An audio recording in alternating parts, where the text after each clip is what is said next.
Ya pemirsa, nama Harvey Moise hingga saat ini pun masih menjadi trending topik di akun X, di mana kalau kita lihat memang namanya dan juga kemudian hasil vonis dari majelis hakim tipikor pun juga masih sering disebut dan juga mendapatkan komentar dari sejumlah pihak. Bukan saja 300 triliun kerugian negara yang kemudian dikeruk oleh Harvey Moise dan juga rekan-rekan, namun vonis yang dijatuhkan terhadap Harvey Moise saja 6,5 tahun. Jaksa pun kemudian melawan dan juga mengajukan banding.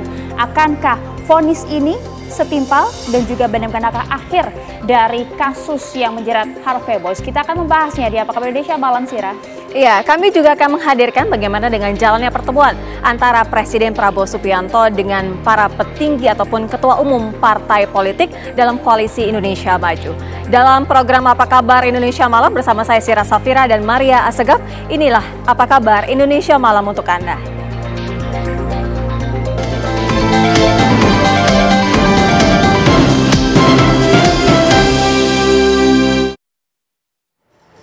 Pemirsa, Gunung Semeru di Kabupaten Lumajang, Jawa Timur kembali erupsi. Ya, erupsi susulan berupa letusan kolom abu setinggi hingga 700 meter terekam oleh kamera pemantau BPBD yang terpasang di Desa Oro-Oro Ombo, Kecamatan Pronojiwo. Berdasarkan informasi pos pantau Gunung Semeru, sejak dini hari hingga Sabtu pagi ini bahkan telah terjadi 3 kali erupsi pemirsa yang mengarah ke arah utara. Sejauh ini memang belum ada laporan terkait dengan dampak erupsi di Gunung Semeru. Dan Gunung Semeru pun berstatus waspada dan warga kini dihimbau untuk berhati-hati karena potensi awan panas dan guguran lava serta banjir lahar.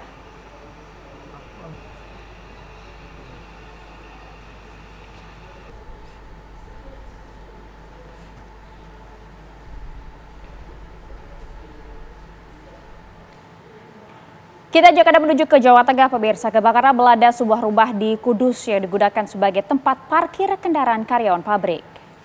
Pemirsa, kebakaran sempat rekam kamera amatir milik warga saat kobaran api ini melalap bangunan rumah yang digunakan sebagai tempat penitipan sepeda motor di Desa Bulung Cangkring, Kecamatan Jekulo, Sabtu siang tadi. Api kemudian dengan cepat membesar hingga membuat seratusan sepeda motor milik karyawan pabrik yang saat itu sedang terparkir terpaksa harus dievakuasi ke tempat yang jauh lebih aman.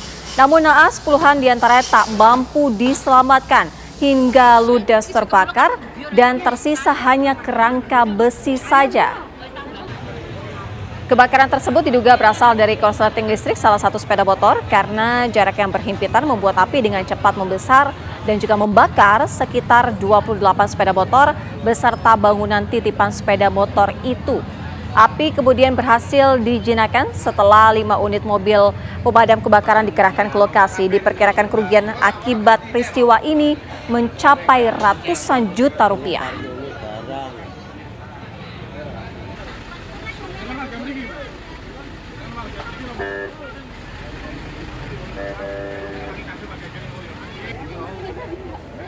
Kami hadirkan informasi dari Bogor, Jawa Barat, di mana aparat gabungan yang terdiri dari polisi, TNI, dan Satpol PP menggelar razia terhadap para joki dan preman di jalur alternatif menuju kawasan Puncak Bogor, Jawa Barat. Seperti Anda saksikan, pemirsa, petugas gabungan menyisir jalur alternatif Puncak mulai dari kawasan Pasir Buncang hingga ke wilayah Megamendung yang selama ini memang kerap digunakan oleh para joki untuk mengantarkan pengendara menuju ke lokasi tujuan di kawasan Puncak. Razia dilakukan oleh petugas sebagai respon terhadap 2 insiden pemalakan yang memang dilakukan oleh para joki dan preman terhadap pengendara mobil pada saat masa libur Nataru ini.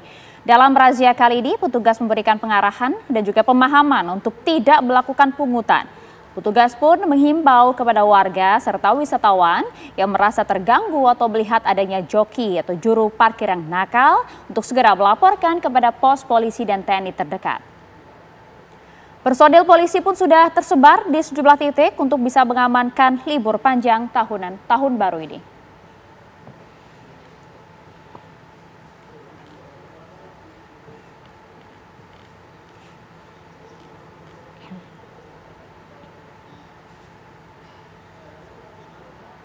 Pemirsa, puluhan warga menuntut transparansi penyaluran dana bantuan langsung tunai atau BLT yang belum mereka terima ke kantor Desa Cigayam, Kabupaten Ciamis, Jawa Barat. Pemirsa, warga Desa Cigayam menggelar aksi unjuk rasa di kantor desa setempat. Warga ini menuntut transparansi pengelolaan dana desa tahun anggaran 2024, termasuk menuntut penyaluran dana BLT tahap 4 yang belum mereka terima dan menyoroti sejumlah proyek pembangunan desa yang saat itu ataupun saat ini mangkrak. Warga menyebut jika tuntutan mereka tidak dikabulkan, maka warga meminta kepala desa segera mengundurkan diri.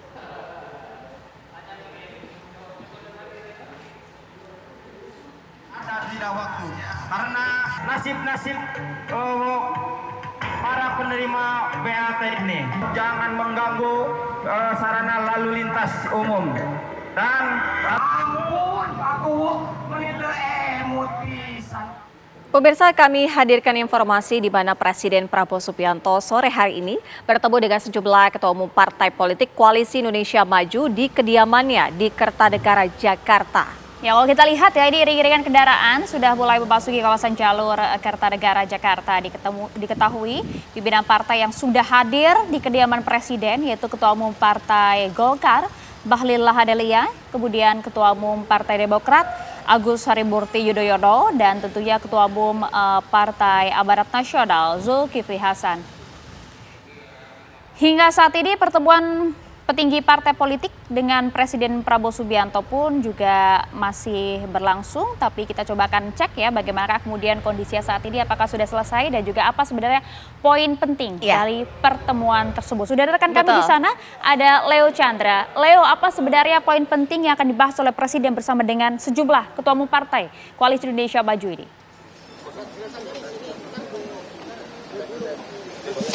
Ya, selamat malam Sira, Maria, dan juga pemirsa TV One. Jika tadi sempat ditanyakan apa isi poinnya, memang sampai saat ini kami pihak media masih belum ataupun masih menunggu terkait dengan apa isi rapat ataupun pertemuan antara Presiden Prabowo Subianto dan juga beberapa ketua umum partai politik Koalisi Indonesia Maju di kediaman Prabowo Subianto yang ada di Kertanegara 4, Jakarta Selatan. Namun tadi sejak pantauan kami, sejak sore pada pukul 4:37 waktu Indonesia Barat tadi, di kawasan Kertanegara 4, Jakarta Selatan, memang sejumlah ketua umum partai politik Koalisi Indonesia Maju ini memang tiba di kediaman Prabowo Subianto. Mulai dari Zulkifli Hasan yang merupakan ketua umum partai Amanat Nasional dan sekaligus sebagai Menteri Perdagangan di Koalisi Indonesia Maju, dan selanjutnya ada Bahlil Lahadalia yang merupakan ketua umum partai Golkar dan sekaligus juga ini menjadi Menteri Energi dan juga Sumber Daya Mineral atau SDM, dan kemudian tadi ada Agus Harimurti Yudhoyono yang merupakan Menko Bidang Infrastruktur dan juga Pembangunan Kewilayahan yang sekaligus ini menjadi Ketua Umum Partai Demokrat. Kemudian Ketua Umum Partai Kebangkitan Bangsa Muhaimin Iskandar yang lebih kenal dengan Caimin juga hadir di kediaman Prabowo Subianto yang ada di Kertanegara 4, Jakarta Selatan. Kemudian ada Sufmi Dasko yang merupakan Wakil Ketua DPR RI Bidang Ekonomi dan juga Keuangan yang sekaligus ini Ketua Harian Partai Gerindra.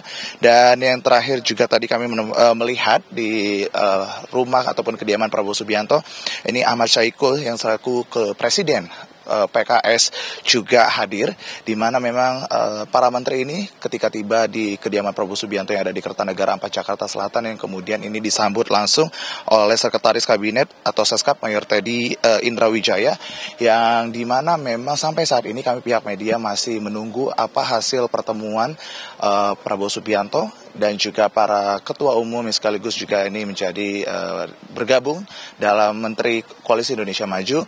Namun sampai saat ini memang rapat masih terpantau, masih dilakukan secara tertutup ataupun internal begitu, dan kami akan terus menginformasikan terkait apa isi pertemuan antara Presiden Prabowo Subianto dan juga beberapa ketua umum partai ini, mengingat bahwasannya nanti pada pukul 7 malam nanti Prabowo Subianto ini akan dijadwalkan menghadiri perayaan Natal Nasional 2024 di Istora Senayan, Jakarta. Baik, dan Leo kami Chandra akan terus mengabarkan untuk Anda, Sira dan juga Maria, begitu laporan kembali ke studio. Baik, terima kasih informasinya Leo Chandra langsung dari kediaman Presiden Prabowo Subianto. Kita masih akan menunggu informasi selanjutnya. Kita lanjutkan dengan sejumlah informasi penting untuk Anda. Pemirsa, sebuah mobil bak terbuka jatuh ke dalam jurang sedalam 30 meter di Jalan Menikung di Jalan Poros Mamasa, Polewali, Sulawesi Barat. Diduga sopir menghindar tabrakan dengan sepeda motor yang datang dari arah berlawanan.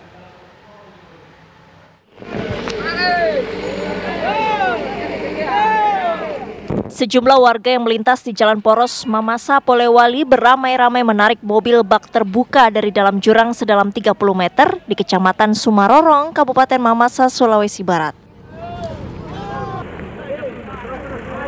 Mereka berupaya mengevakuasi mobil pickup dari dasar jurang. Kerja keras warga akhirnya membuahkan hasil setelah dibantu mobil derek untuk ikut menarik mobil pickup keluar dari jurang. Kecelakaan tunggal yang melibatkan mobil pickup ini terjadi akibat sopir menghindari tabrakan dengan sepeda motor yang mengambil jalur dari arah berlawanan. Mobil yang bersangkutan jatuh ke jurang karena pada saat itu kendaraan yang melaju di tikungan tiba-tiba ada pengendara roda 2 atau kendaraan bermotor melintas namun melewati jalan sehingga yang bersangkutan membelokkan atau membanting setirnya ke kiri sehingga kendaraan tersebut jatuh ke dalam jurang sedalam kurang lebih 30 meter. Untuk kondisi korban mengalami luka ringan. Akibat jatuh ke dalam jurang, sopir mengalami luka-luka, sementara mobil mengalami ringsek pada bagian depan dan belakang. Dari Mamasa, Sulawesi Barat, Rizal Tangdiraba, TV One mengabarkan.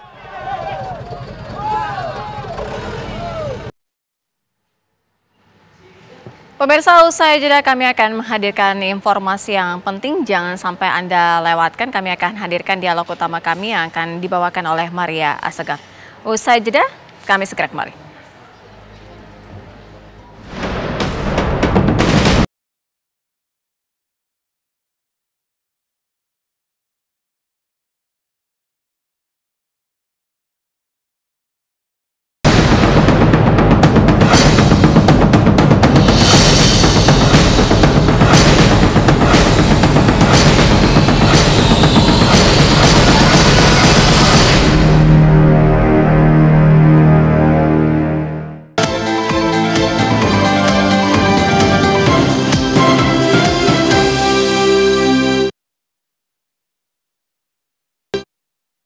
Intrasolken, susu steril dengan ekstrak buah zaitun. Yes, I can. Aku pilih Morinaga. Moricare Plus Triple BV-nya dukung kecerdasan multitalenta, daya tahan tubuh, dan tumbuh kembang fisiknya. Karena waktu tak bisa kembali. Morinaga. Baru Intrasolken, susu steril dengan ekstrak buah zaitun. Bisa bantu sehatkan jantung, kuatkan tulang. Jadi bisa aktif setiap saat. One can a day. Yes, I can. Intrasolken. Morinaga dengan Moricare Plus Triple BV. Pemirsa, setelah kasus penganiayaan pegawai toko roti di Jakarta Timur menjadi viral di media sosial, terungkap fakta kekerasan verbal juga seringkali dilakukan oleh pelaku. Korban juga mengungkapkan para pekerja juga seringkali mengalami keterlambatan gaji.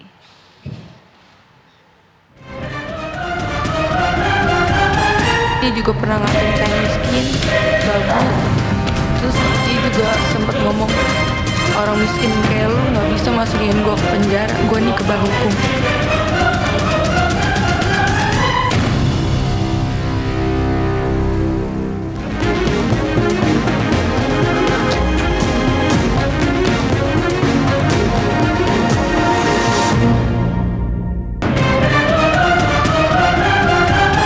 Dia juga pernah ngatain saya miskin, babu. Terus dia juga sempat ngomong, orang miskin kayak lu gak bisa masukin gue ke penjara, gue nih kebal hukum.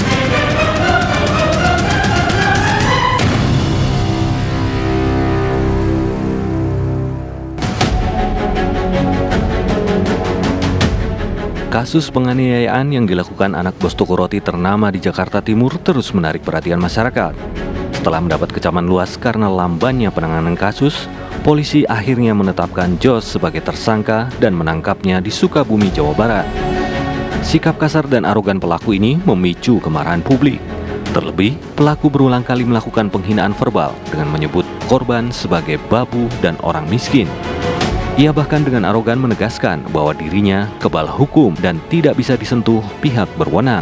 Sebelum kejadian ini dia juga pernah ngatain saya miskin, babu. Terus dia juga sempat ngomong, orang miskin kayak lu nggak bisa masukin gua ke penjara, gua nih kebal hukum. Pernyataan ini tidak hanya melukai harga diri korban, tetapi juga memicu kecaman luas dari masyarakat yang menganggap tindakan George sebagai bentuk penyalahgunaan kekuasaan dan status sosial. Setelah mengalami kejadian yang traumatis ini, Dwi Ayu sempat mempertimbangkan untuk mengundurkan diri dari pekerjaannya. Ia merasa tidak lagi nyaman bekerja di bawah tekanan dan ancaman seperti itu. Namun, adik Jos berusaha membujuknya untuk tetap bertahan dan membatalkan niatnya. Meski begitu, situasi ini tidak meredakan dampak psikologis yang dialami oleh korban akibat tindakan Jos. Terus saya di situ mau resign, tapi ditahan sama adiknya si pelaku. Akhirnya saya dan karyawan yang lain minta untuk bikin perjanjian kalau saya nggak mau nganterin makanan si pelaku lagi. Perbuatan yang dilakukan pelaku ternyata sudah berulang kali terjadi dan menimpa para pegawai toko roti. Iya, kalau misalnya si pelaku ini meminta terus kita nggak nurutin, itu dia bakal marah. Toko lagi rame, terus si pelaku ini nyuruh-nyuruh, itu juga keresahan dari teman-teman semua kayak kenapa sih kan kalau kayak gini kan mengganggu pekerjaan juga kayak gitu. Kalimat-kalimat yang dilontarkan? Si pelaku ini teman saya pernah bilang kalau dia tuh pernah ngatain omongan-omongan kasar lah ke teman saya.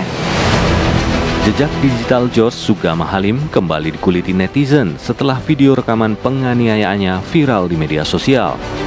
Beredar video lain yang merekam kelakuan George ketika menanggapi keluhan para pegawai terkait pembayaran gaji mereka. Namun belakangan, setelah anaknya ditahan oleh pihak kepolisian, pemilik toko roti kembali meminta maaf dan mengajak korban untuk berdamai. Soal tadi damai, dari awal juga keluarga telah menyampaikan ke korban. Bentuk damainya seperti apa, Bang Marlas? Ditantang tadi sama Bang Jai. Ini kok niatnya mau damai, tapi kok disampaikan ke media, tidak secara benar-benar begitu disampaikan kepada korban. Sebenarnya keluarga tersangka ini sudah menyampaikan langsung kepada si korban. Contohnya, pada saat peristiwa itu, korban langsung dibawa ke klinik. Di situ pun sudah disampaikan, sudahlah kita berdamai saja. Namun, karena ada beberapa orang yang ikut serta, sehingga ada yang menyampaikan, oh ini harus dibawa ke polisi biar tidak berulang. Karena memang sudah begitu motivasinya, maka ibu korban menyampaikan, kalau memang itu yang terbaik, silahkan. Saya juga mendukung agar anak saya ini memiliki efek jerah.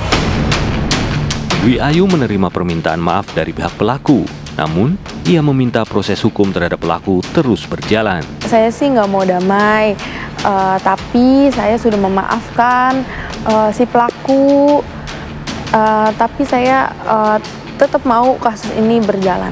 Kenapa Mbak? Saya tuh takut kalau misalkan nanti ada korban-korban selanjutnya, biar maksud saya biar jerak lah. Karena saya tuh kalau ke situ tuh jadi inget kejadian gitu, sedih kayak gitu juga, karena kan bahkan setelah kejadian ini nih saya nih jadi tidurnya tuh selalu pagi terus.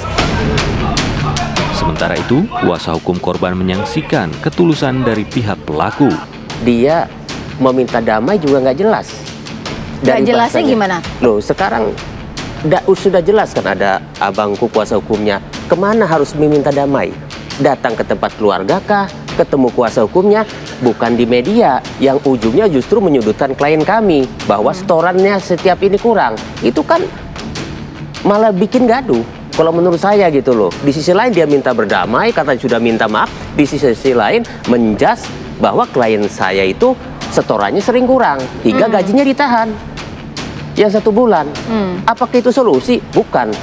Seperti itu gitu loh. Itu bukan ngejak damai kalau menurut saya gitu loh. Jelas kok rule-nya, ya nggak? Gitu loh. Karena pertanggungjawaban sejak awal kejadian sampai hari ini tidak ada realisasinya. Tadi Bang J juga sempat bilang ya, September pernah juga ada kejadian? Iya, makanya saya bilang kalau ini misalkan Jos ini sampai lolos bahwa dia keterbelakangan meter, artinya ada tanggung jawab keluarga di sana. September itu kejadiannya seperti apa dan orang tuanya si ibunda dari Jos mengetahui juga? Iya, dia itu disuruh antar ke makanan juga ke kamarnya. Setelah itu kejadiannya dilempar sama tempat solasi yang merah itu, dan juga dilempar meja untuk nggak kena solasinya, kena kakinya. Sejak saat itu harusnya kan ada istilahnya pencegahan ataupun seperti apa, itu kan pembiaran. Ini lolos pun saya akan jerat keluarganya karena dia melihat sendiri kok itu pembiaran. Dwi Ayu yang menjadi korban penganiayaan juga mengungkapkan kondisi ketika ia bekerja di toko roti itu. Kasus ini terus menjadi sorotan publik karena mencerminkan sikap arogan dari anak seorang pengusaha kaya yang merasa dirinya kebal terhadap hukum. Tindakan Jos dinilai tidak hanya melanggar hukum, tetapi juga mencederai nilai-nilai kemanusiaan dan merendahkan martabat pekerja yang menjadi korban. Viralnya kasus penganiayaan ini juga mengungkap rentannya para pekerja wanita yang seharusnya mendapat perlindungan hukum melalui Undang-Undang Ketenagakerjaan. Dia juga pernah ngatain saya miskin, babu. Terus dia juga sempat ngomong, orang miskin kayak lu nggak bisa masukin gua ke penjara, gua nih kebal hukum. Pemirsa, nama Harvey Moise ini menjadi viral diperbincangkan karena vonis hukumannya ini sangat ringan. Jaksa pun akhirnya melawan.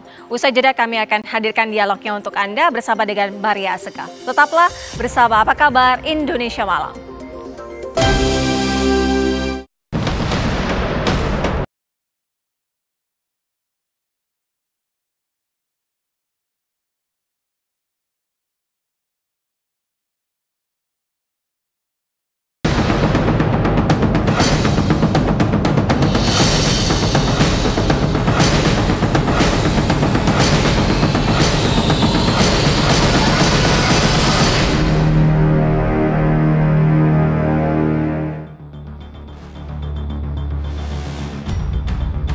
Harvey Moise divonis 6,5 tahun penjara beserta denda 1 miliar serta pengembalian 210 miliar oleh Hakim Pengadilan Tipikor Eko Arianto setelah merugikan keuangan negara mencapai 300 triliun rupiah. Harvey terbukti secara sah dan meyakinkan bersalah melakukan tindak pidana korupsi tata niaga timah di wilayah izin usaha pertambangan PT Timah periode 2015 sampai 2022. Selain itu, ia juga dinyatakan bersalah atas tindak pidana pencucian uang atau TPPU. Vonis 6,5 tahun penjara dari Majelis Hakim Pengadilan Tipikor beserta denda 1 miliar serta pengembalian 210 miliar kerugian negara dianggap terlalu ringan. Kejaksaan Agung melalui Jaksa Penuntut Umum akhirnya resmi mengajukan banding atas vonis 6,5 tahun penjara terhadap Harvey Moise terdakwa dalam kasus korupsi komoditas timah. Rekan-rekan media, perlu kami sampaikan bahwa hari ini Jumat tanggal 27 Desember 2024 Jaksa Penuntut Umum telah mengambil sikap menyatakan banding terhadap putusan Pengadilan Tipikor pada Pengadilan Negeri Jakarta Pusat. Tentu sikap menyatakan banding ini diambil oleh Jaksa Penuntut Umum dalam perkara dugaan tindak pidana korupsi pada tata niaga komunitas Timah tahun 2015 sampai 2022 di Bangka Belitung atas nama terdakwa Harvey Moise dan kawan-kawan. Sikap menyatakan banding ini oleh Jaksa Penuntut Umum setelah menggunakan masa pikir-pikirnya dilakukan dengan mempertimbangkan yang pertama bahwa dari sisi stramat bahwa Jaksa Penuntut Umum melihat bahwa ada range yang terlalu jauh antara tuntutan dengan putusan. Yang kedua bahwa tentu Jaksa Penuntut Umum mempertimbangkan rasa keadilan masyarakat yang masih belum dipertimbangkan secara utuh oleh pengadilan Dan yang ketiga terkait dengan unsur kerugian keuangan negara. Kita tahu bahwa di sana ada kerugian lingkungan sehingga kerugian keuangan negara yang masih sangat besar, ya 300 triliun ya lebih.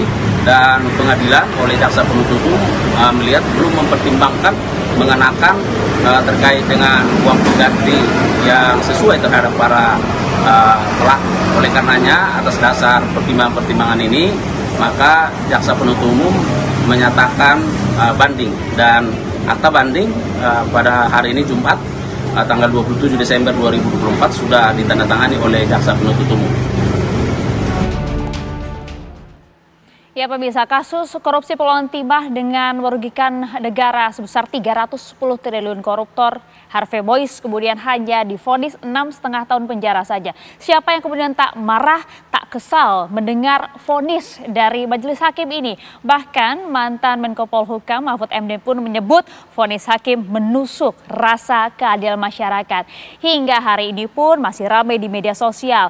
Banyak sekali netizen plus 62 yang kemudian juga membahas vonis hakim ini. Mereka kemudian bahkan mengucapkan turut berduka cita atas vonis hakim terhadap Harvey Boyce yang hanya memvonis 6,5 tahun penjara. Akankah kemudian vonis ini adil dan juga sepadan menurut Anda? Dan juga kita akan tanyakan kepada sejumlah narasumber kami, karena informasi terakhir bahwa jaksa penuntut umum pun akhirnya banding dengan vonis dari majelis hakim. Kita coba akan bahas hari ini bersama dengan sejumlah narasumber. Sudah hadir bersama kami ada Pak Hasbiallah Ilyas, Komisi 3 DPR RI. Selamat malam Pak Hasbi. Mbak Maria. Dan juga sudah bergabung bersama kami ada Mas Heri Firmansyah, pakar hukum pidana Untar. Selamat pagi Mas. Selamat malam Mas. Selamat malam. Assalamualaikum Mbak Maria. Waalaikumsalam warahmatullahi wabarakatuh. Dan juga sudah bergabung bersama kami melalui sambungan Zoom ada Pak Sutikno, Direktur Penuntutan Jampitsus Kejaksaan Agung Republik Indonesia. Selamat malam Pak Sutikno. Ya, selamat malam Mbak. Ya, selamat malam Pak Sutikno. Pertanyaannya begini, usai kemarin sempat menyatakan pikir-pikir akan banding atau tidak dan akhirnya kemudian mengungkapkan diputuskan akan banding terhadap vonis dari majelis hakim. Mengapa kemudian hal ini dilakukan? Apakah kemudian vonis yang disampaikan oleh majelis hakim dianggap menusuk rasa keadilan JPU atau bagaimana? Ya, terima kasih ya. Di kesempatan ini mungkin saya sampaikan utuh semuanya. Perkara tata kelola niaga timah ini, jumlah pelaku tindak pidana yang kita sidangkan yang sudah sampai hari ini sudah 13 yang ada vonisnya, masih ada 4 lagi nanti hari Senin yang akan divonis. Jadi total semuanya 17. Putusan perkara pada saat sidang perkara atas nama terdakwa Harvey Boyce dan teman-teman, saat itu memang jaksa penuntut umum menyatakan pikir-pikir. Nah, dari tuntutan untuk pidana badan yang sebenarnya sudah kita tuntut 12 tahun, kemudian diputus hakim 6 tahun 6 bulan untuk pidana badannya. Kemudian untuk uang penggantinya ini ada 210, itu memang sesuai dengan apa yang kita tuntutkan memang, karena sesuai fakta di persidangan yang dinikmati oleh yang bersangkutan adalah senilai itu. Kemudian bagaimana dengan pikiran jaksa pada saat sidang menyampaikan pikir-pikir ini, karena kami terikat di 17 perkara sehingga ada diskusi dari jaksa ini, kemudian sepakat semuanya jaksa menyatakan banding terhadap putusan pengadilan, termasuk juga pada hari Jumat bersamaan dengan pernyataan banding terhadap perkara Harvey Boyce dan kawan-kawan, bersamaan itu pula siangnya ada putusan perkara atas nama terdakwa Tamron CS dan kawan-kawan. Ini juga langsung kita nyatakan banding karena memang putusan hakim kami rasa memang di samping belum memenuhi rasa keadilan, putusan secara normatifnya memang jauh dari 2/3 tuntutan jaksa. Putusan juga kami berpikir ini hakim belum mempertimbangkan bagaimana dampak yang dihadapi oleh masyarakat terhadap kerusakan lingkungan yang terjadi, dan kerugian negara yang begitu besar. Sehingga itulah kita jaksa sepakat, tim jaksa ini untuk semuanya menyatakan banding terhadap perkara tersebut. Itu Mbak untuk di awal. Oke, kalau itu alasannya, kemudian bagaimana kemudian responnya dari jaksa sendiri terkait dengan pertimbangan dari majelis hakim yang memperingan vonis dari Harvey Moise yang dinyatakan kan beberapa faktor tuh, ada sopan, kemudian juga perannya dianggap tidak besar dan juga tidak pernah dihukum serta ada tanggungan dari keluarga. Respon dari jaksa sendiri seperti apa mengenai hal ini? Itulah hal-hal normatif yang selama ini selalu digunakan alasan standar sebenarnya. Masih muda usia, terus kemudian dan sebagainya seperti itu. Tetapi tadi kami sampaikan ada hal-hal yang belum dipertimbangkan kami melihat, yaitu ada begitu dampak yang begitu besar yang dirasakan oleh masyarakat, terutama masyarakat yang ada di sekitar tambang ini sendiri di Bangka Belitung sana, yaitu adanya kerusakan alam yang maha dahsyat sebenarnya. Itulah yang kemudian kita nyatakan banding, Mbak. Oke, dampak yang begitu besar yang kemudian harus menjadi pertimbangan dari majelis hakim sebenarnya ya. Saya mau ke Pak Hasbi. Pak Hasbi, akhirnya seperti yang Anda sampaikan ini belum final kemarin putusan dari majelis hakim, akhirnya juga banding juga ini dari pihak jaksa, Pak Hasbi. Menurut saya begini, Muiz ini memang kalau kita melihat, saya tetap menghormati keputusan hakim. Kita hidup bernegara, DPR juga termasuk yang membuat undang-undang. Kita menghormati keputusan hakim dan ini menurut saya ini keputusan yang belum final. Kita lihat saja, misalnya salah satu contoh, yang kerugian negara betul dikatakan 300 triliun. Tapi dilihat uang yang dinikmati oleh Muiz ini itu mungkin penilaian hakim 210 miliar. Tidak sampai 300 triliun. Saya lebih mengedepankan begini ya Mbak Maria. Lebih mengedepankan itu aset negara, uang yang dikorupsi oleh Muiz ini bisa dikembalikan. Itu yang terpenting. Karena kalau kita melihat hanya tuntutan penjara, berapa ribu koruptor yang ada di Indonesia ini mungkin kemarin kita pada waktu itu kita lihat hampir 1.700 lebih lah. Itu di Komisi 3 kemarin KPK itu menyampaikan 1.700 lebih. Tapi adakah jerah? Kan nggak ada jerah. Makanya saya berkali-kali, saya selalu ulangi di mana-mana saya selalu sampaikan, primadona itu harus pencegahan. Nah bagaimana Harvey Moise ini? Uangnya kita kembali, kalau perlu kita miskinkan dia. 300 T kerugian negara, ini kan bukan potensi ya, kerugian negara 300 triliun. Betul, kerugian negara 300 T. Tapi yang dinikmati Muiz ini berapa? Itu yang mesti dihitung benar-benar. Wah, penilaian hakim mungkin yang dihitung oleh hakim itu sekitar 210 miliar. Tapi kan kerugian negara itu 300 triliun itu Mbak, itu bukan uang semuanya dinikmati oleh Muiz. Tapi kan 210 miliar juga angka yang besar. Oh, sangat besar, sangat besar. Kita punya 210 miliar. Udah tidur aja, udah tidur. Sangat besar kali itu. Sangat besar. Nah dalam artian begini Mbak, 300 triliun itu misalnya ekosistem yang rusak akibat tambang ilegal ini, itu kan dihitung. Itu kan tidak dinikmati oleh Muiz. Nah, menurut saya, bagaimana Muiz ini kita miskinkan?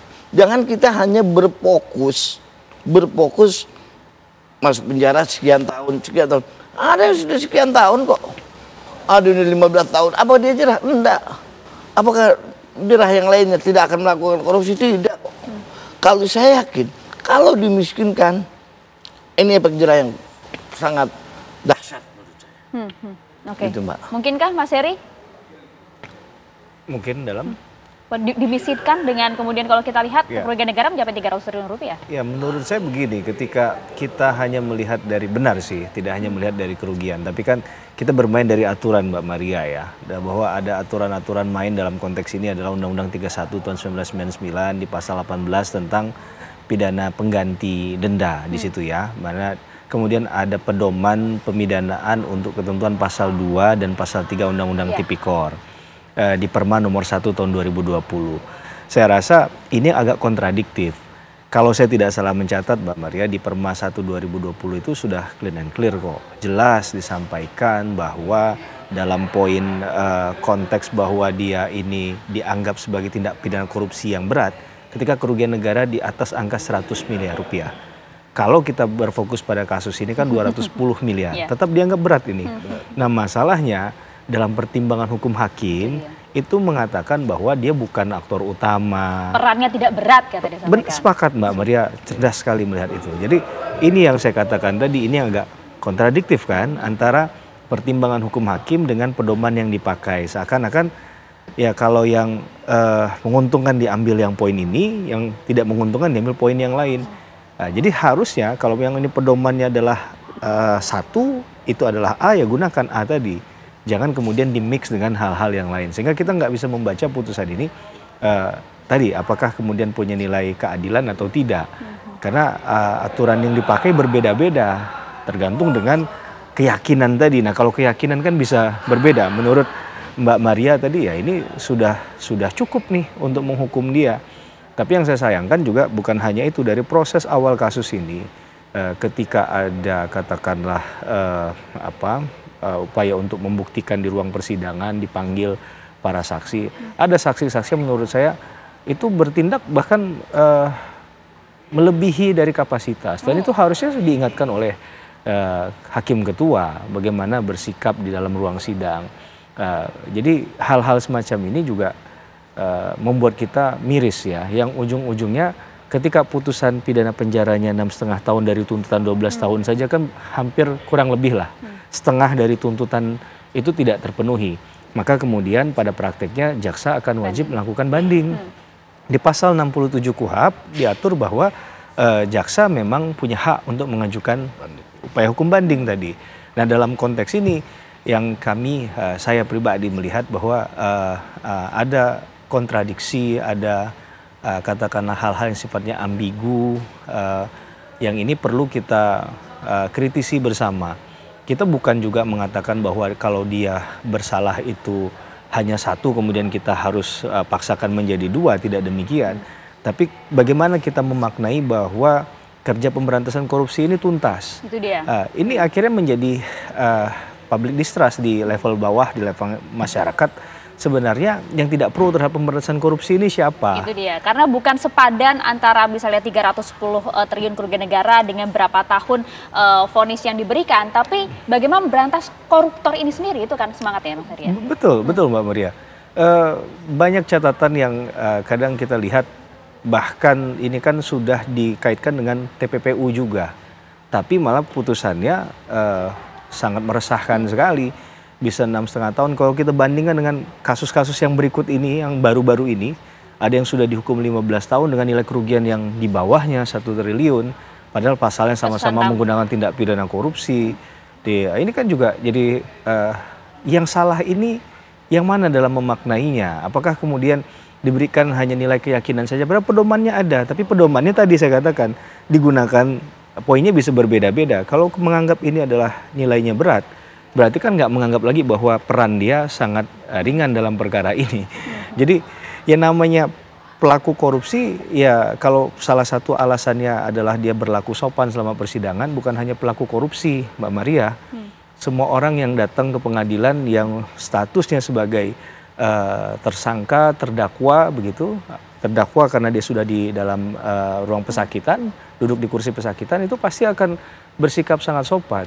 Nah pertanyaannya adalah apakah tindakan dia mengkorupsi ini juga hal yang bisa dianggap sopan atau tidak? Kan Nah itu dia, itu yang juga nanti akan kita tanyakan. Apakah kemudian pertimbangan sopan oleh majelis hakim dengan kerugian negara yang dikeruk mencapai 310 triliun, apakah ini sepadan Pak Sutikno? Dijawabnya nanti, usai jeda saat lagi. Tetaplah bersama kami di Apa Kabar Indonesia Malam.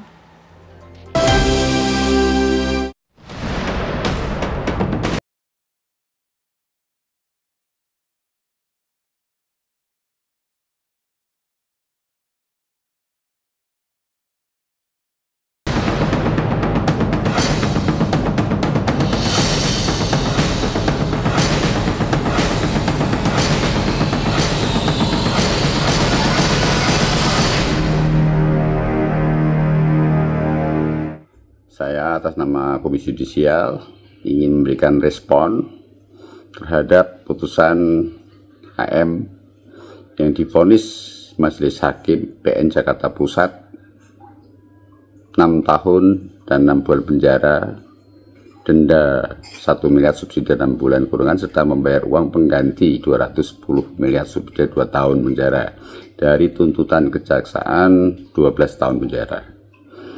Hal ini kami sampaikan karena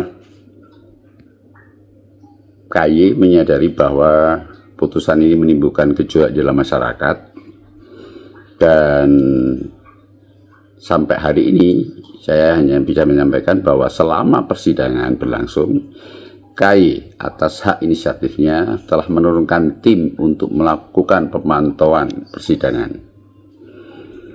Beberapa persidangan yang dipantau, diantaranya saat sedang menghadirkan ahli, saksi advokat, dan saksi-saksi lainnya.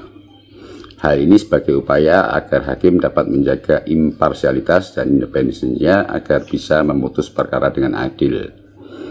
KY juga melakukan pendalaman terhadap putusan Pengadilan Negeri Jakarta Pusat tersebut untuk melihat apakah di dalam putusan tersebut ada potensi atau dugaan pelanggaran kode etik dan pedoman perilaku hakim yang terjadi. KY juga mempersilahkan masyarakat untuk melapor apabila ada dugaan pelanggaran kode etik dalam kasus tersebut ataupun bukti dan hal-hal lain yang bisa menguatkan kepada Komisi Yudisial. Ya, itu tadi suara KY melihat bagaimanakah ramainya gitu ya sejumlah pihak merespon vonis majelis hakim yang diberikan kepada Harvey Moise 6,5 tahun. Pak Sutikno, merespon tadi Pak Sutikno, bagaimana kemudian kalau kita melihat kerugian negara 310 triliun, kemudian vonis yang diberikan hanya 6,5 tahun. Hasil banding nanti paling tidak seberapa sih kemudian yang paling ideal? Apakah kemudian 12 tahun ini juga dianggap paling ideal? Karena banyak pihak juga yang menyatakan untuk pasal 2 dan 3 tipikor ini kan sebenarnya hukuman maksimalnya adalah 20 tahun begitu ya. Bahkan tuntutan dari hakim kan juga tidak mencapai maksimal sebenarnya. Oke, terima kasih. Jadi mungkin saya jelaskan dulu terkait masalah kerugian negara sejumlah 300 triliun itu dari mana sih sumbernya? 300 triliun itu bersumber dari pembelian biji timah dan sewa smelter itu senilai 29 triliun. Kemudian ada 271 triliun itu bersumber dari kerusakan lingkungan akibat kegiatan penambangan yang dilakukan oleh mereka para penambang.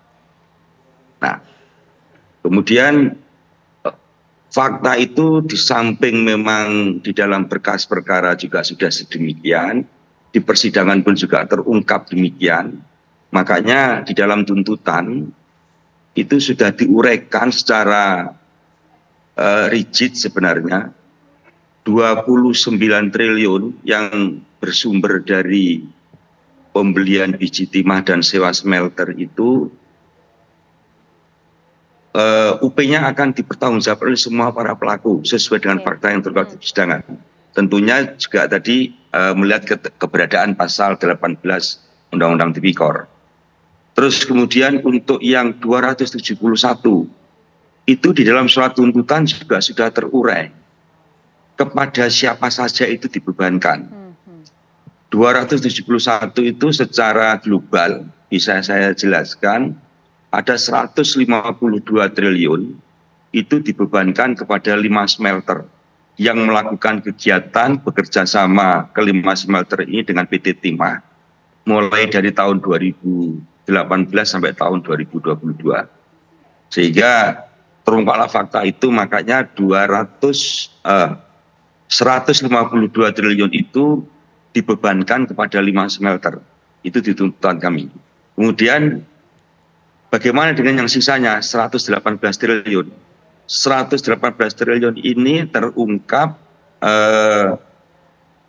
fakta bahwasanya kegiatan penambangan yang dilakukan oleh mereka para perusahaan ini juga terjadi sejak tahun 2015 yang mereka melakukan penambangan sendiri dan kerjasama dengan PT Timah. Kemudian di tahun 2018 itu di-cut karena ada 5 smelter itu, sehingga yang 118 itu dikenakan kepada perusahaan-perusahaan yang melakukan penambangan mulai 2015 sampai 2018, ditambah lagi mereka-mereka yang menambang secara mandiri tidak melalui kerjasama smelter 2018 sampai 2022. Jadi pengenaannya untuk kerugian akibat dari kerusakan lingkungan ini total semuanya 271 itu dibebankan kepada perusahaan-perusahaan yang melakukan kegiatan penambangan. Nah, kemudian sisanya senilai 29 triliun itu dibebankan pada pelaku-pelaku tindak pidana yang sesuai fakta di persidangan dia menikmati seperti itu. Nah, itu gambarannya. Itu gambarannya untuk tuntutan kami di dalam perkara ini. Kemudian bagaimana dengan putusan hakim? Khusus terhadap kerugian negara senilai 300 triliun itu sama pertimbangannya yang dipertimbangkan oleh hakim mirip dengan apa yang diberikan oleh jaksa, sama seperti itu dengan pembebannya sama. Di putusan hakim pun, di putusan pengadilan pun juga diuraikan dalam pertimbangan-pertimbangannya beban-beban tanggung jawab dikenakan kepada mereka. Nah, yang 29 ini sebagian besar sudah dikenakan kepada para pelaku yang sudah diputus. Nanti ada lagi yang akan diputus di tanggal 30 itu hari Senin, ada 4 lagi perkara. Nanti klop 29 itu nanti terurai semuanya di masing-masing para pelaku tindak pidana. Sehingga 271-nya itu terurai di masing-masing para perusahaan yang melakukan penambangan. Nah, terus kemudian bagaimana dengan tadi disampaikan ini harus dimiskinkan dan lain sebagainya.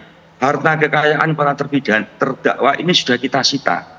Dan di dalam putusan pengadilan pun juga itu menjadi dirampas negara.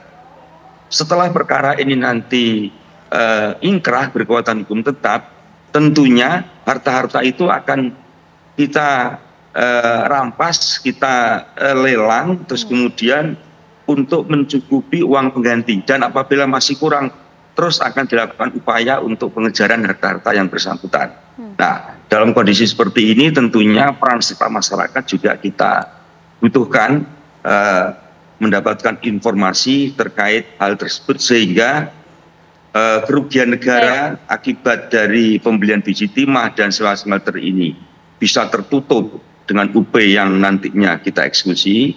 Kemudian dampak lingkungan yang terjadi, kerusakan lingkungan yang terjadi, kerugiannya ini juga bisa ditutup dengan harta kekayaan para korporasi ini sendiri. Dan korporasi ini tentunya setelah perkara ini ingkrah akan terus berlanjut dipertanggungjawabkan dalam hukum pidana tentunya. Terima kasih. Ya, ini yang dimiskinkan tadi yang dimaksud oleh Pak Hasbi. Apakah kemudian cukup Pak untuk menutup pengembalian tadi? Kalau kita tolak kan hanya 200 sekian miliar itu tadi ya Pak Hasbi. Nah, menurut saya begini, menurut saya ini tidak memenuhi rasa keadilan, betul. Masih tetap tidak memenuhi? Tidak memenuhi rasa keadilan. Karena samping kita miskinkan, ini TPPU ini harus kita kejar sampai ke akar-akarnya. Ini saya yakin kok. Bukan dia sendiri kok. Harus dicari. Di sekelilingnya ini siapa. Gak mungkin nih Muiz ini berbuat sendiri. Dan kiri kanannya ini harus diusut sampai tuntas. Nah, yang saya lihat tidak bisa kita ini pentingnya TPPU ini dikejar sampai ke akar-akarnya. Memang kalau kita lihat dari masyarakat, apa yang dikatakan Prof. Mahfud, betul tidak memenuhi rasa keadilan. Bahkan tadi Mbak nunjukin ke saya itu Mbak Maria, kalau ini dia, boleh saya bacakan mungkin ya Pak? Karena saya dari tadi scroll gitu ya, melihat di akun di media sosial X gitu ya, miris Pak kita melihatnya Pak. Banyak netizen yang kemudian bahkan menyampaikan nih, boleh saya bacakan ya, beri kami uang 300 triliun dan kami siap untuk dipenjara 6 tahun. Itu respon terhadap vonis majelis hakim. Oh iya, betul. Betul. Saya sangat memaklumi emosi masyarakat hari ini seperti itu. Memang keputusan majelis hakim ini menyenangkan sebagian, tidak menyenangkan sebagian orang, kan jadi seperti itu. Tidak mungkinlah bisa mengakomodir semua majelis hakim. Tapi ini kan keputusan belum selesai. Keputusan belum selesai dan saya berharap kepada masyarakat terus mengawal ini. Karena jangan sampai keputusan ini tidak bagus, keputusan ini tidak sesuai dengan yang kita inginkan bersama. Kalau tidak viral kan seperti itu. Ya jangan sampai punya viral baru diangkat lagi. Ini yang saya sangat ironis. Hukum ini seperti ini. Yang saya harap bagaimana kita ini bukan hanya di kasus Muiz, kasus-kasus yang lain juga seperti itu. Pertanyaan publik juga Pak, kalau kemarin kemudian kita lihat DPR concern sekali dengan kasus karyawan toko roti itu tadi Pak ya, dipanggil. Tapi terkait dengan kasus ini, langkah upaya selanjutnya dari DPR seperti apa? Karena ini belum keputusan, ini kan keputusan baru permulaan Mbak, belum nanti ada putusan banding. Kita lihat nanti, kalau memang ada indikasi yang main-main di sini pasti kita akan. Anda melihat ada dugaan pelanggaran kode etik dari majelis hakim tadi seperti yang disampaikan? Sampai hari ini setelah kita lihat keputusannya, menurut saya masih normatif lah, karena masih ada banding, kecuali jaksa ini tidak banding, baru kita mungkin akan panggil dan kita akan berikan tekanan dalam artian karena ini bukan, apalagi kondisi negara hari ini dalam keadaan sulit. Dalam keadaan sulit, sekali lagi saya mohon maaf, saya ulangi bahwa memang ke Pak Sutikno, mitra saya kebetulan, ini yang terpenting yaitu pencegahan ini harus diutamakan. Bahkan dengan KPK kemarin pada waktu fit and proper test saya selalu menekankan bagaimana pencegahan ini kita jadikan primadona. Jangan sampai terjadi di tempat-tempat lain seperti ini. Ini mungkin yang kita lihat baru hanya satu. Mungkin yang kita tidak ketahui. Ini yang ketahuan hari ini. Satu. Mungkin lebih banyak lagi berapa kerugian negara dalam kondisi ekonomi dunia dan negara kita yang kurang baik. Gitu. Itu dia Mas Heri. Kalau kita lihat Pak, ini fokusnya kan jaksa sudah banding begitu ya. Melihat konsekuensi hukum yang ada. Kalau kita boleh berandai-andai ini ya, nanti kemudian akan seperti apa di kasus ini? Apakah kemudian majelis hakim akan merubah vonisnya?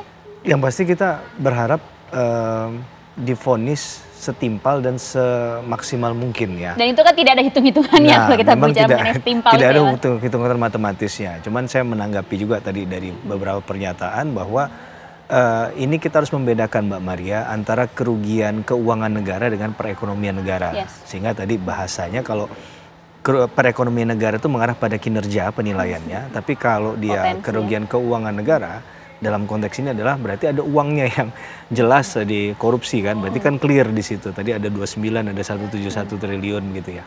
Dan kita nggak tahu apakah kemarin itu tidak maksimal dalam hal penuntutan kah, atau malah tracing aset di awal kah, atau proses penyidikan di awal yang tidak maksimal kah, sehingga akhirnya keputusannya bisa seperti ini kan. Kalau menurut Anda tuntutan jaksa kemarin seperti apa JP? Ya, tuntutan pun sebenarnya boleh dikatakan jauh dari maksimal, masih jauh lah. Kalau 20 tahun dengan 12 tahun kan masih ada interval 8 tahun Mbak Maria. Kalau kita mau fair menilai ini kan. Kemudian poin terkait dengan pidana pengganti. Logikanya, narasinya adalah orang akan memilih mana, masuk penjara 2 tahun dengan suruh bayar 210 miliar. Apakah kalau dia 2 tahun di luar penjara bisa menghasilkan 210 miliar? Nah, bagaimana kemudian bicara tentang pidana pengganti ini harus bisa dimaksimalkan. Masalahnya kalau ternyata aset-asetnya tadi sudah dilakukan jual beli, hibah, nah, maka harus ada tracing aset dan kemudian juga ada gugatan secara keperdataan. Dan tim jaksa harus maksimal dalam hal memburu aset tadi. Nah, kalau ternyata nanti hanya menang di atas kertas, dalam artian hanya pidana penjara. Ini saya mau bicarakan tentang kekhawatiran mengapa bukan kita menyoal masalah harus 10 tahun, 12 tahun, kita nggak menyebut angka.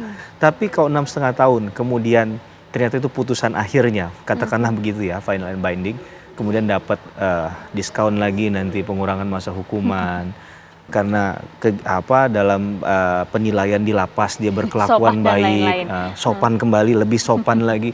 Ini akan berapa yang dijalani? Ini bukan hanya Harvey Muiz saya bicara, dalam konteks tindak pidana korupsi pada umumnya. Kemudian siapa yang memastikan bahwa dia memang menjalaninya? Sama seperti orang lain yang menjalani pidana penjara. Apakah dia tidak dapat privilege di dalam? Nah, ini kan yang memunculkan, saya bisa memahami kekhawatiran dari atau reaksi emosional dari masyarakat. Karena tidak ada yang bisa menjamin itu dalam kondisi sistem pidana kita yang masih banyak kekurangan dan menimbulkan ketidakpercayaan publik. Hadirlah putusan ini di tengah-tengah masyarakat. Siapa yang mengatakan ini tidak melukai tadi? Nah, ini yang saya sampaikan tadi, bahwa dalam konteks ini harusnya kalau ini bicara pro pemberantasan korupsi, pidana penjara dengan pidana penggantinya harusnya diperhatikan dong. Tidak hanya fokus kepada penjaranya saja, itu yang menjadi perhatian dari betul Mas Heri, sekali. ya? Karena ya sekali lagi tadi, kalaupun mau tracing aset, kalaupun aset yang ingin dikembalikan, harus ada upaya-upaya kembali yang dilakukan untuk memaksimalkan itu semua. Masalahnya kita siap nggak untuk melakukan itu? Jangan-jangan perkara ini sudah luput dari atensi publik, kembali lagi. Menarik, ya.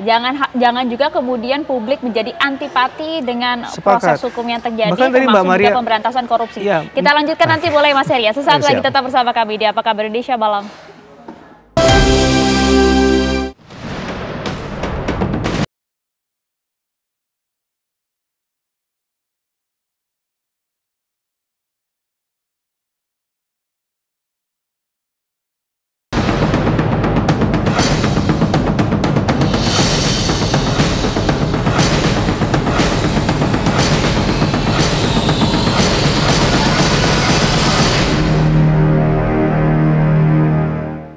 Ya, seperti pembahasan kita tadi ya, bahwa selepas terpidana koruptor 300 triliun Harvey Muiz kemudian mendapatkan vonis hanya 6,5 tahun penjara saja, lini masa di media sosial pemirsa ini kemudian juga ramai gerakan rela dihukum demi uang besar. Ini yang membuat kita semua miris, di mana fenomena satir itu pun kemudian dinilai terjadi karena ada rasa keadilan yang kemudian diusik di tengah kebijakan politik saat ini.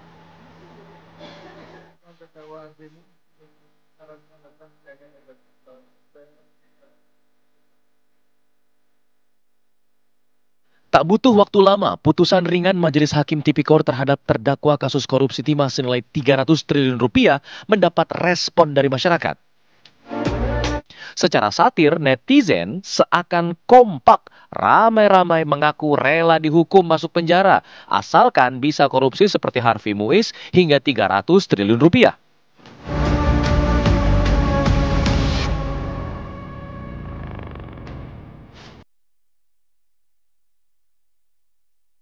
Tak sedikit yang menuliskan narasi siap dipenjara demi uang besar.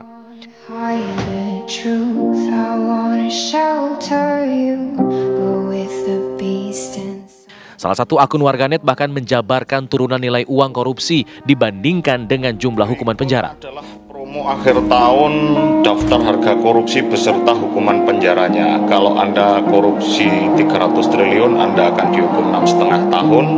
Kalau ini dirasa terlalu berat, Anda bisa ambil promo-promo maling di bawahnya ya. Paling ringan Anda korupsi 4,6 triliun dihukum selama 1 bulan saja. Akun netizen tadi satu dari sekian banyak yang menyindir putusan ringan bagi koruptor dengan nilai fantastis. Tak terkecuali mantan mentalis dan YouTuber papan atas, Deddy Corbuzier. Gue punya pertanyaan ya. Seandainya lu merugikan uang negara ratusan triliun, itu udah pastilah kalau merugikan uang negara ratusan triliun, setidak-tidaknya yang masuk ke diri lu sendiri, paling dikit 5 triliun aja ada lah gitu ya.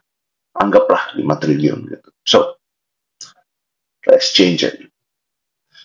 Lu dapat uang 5 triliun. Oke? dengan resiko di penjara 6,5 tahun. Mau nggak lu ambil? Pertanyaan Dedi itu bisa dianggap sebagai pertanyaan publik kebanyakan yang tergambar lewat sindiran satir di media sosial mereka. Pengamat politik Henry Satrio menjelaskan fenomena semacam itu terjadi karena ada rasa keadilan yang terusik di tengah kebijakan politik saat ini yang berdampak pada masyarakat.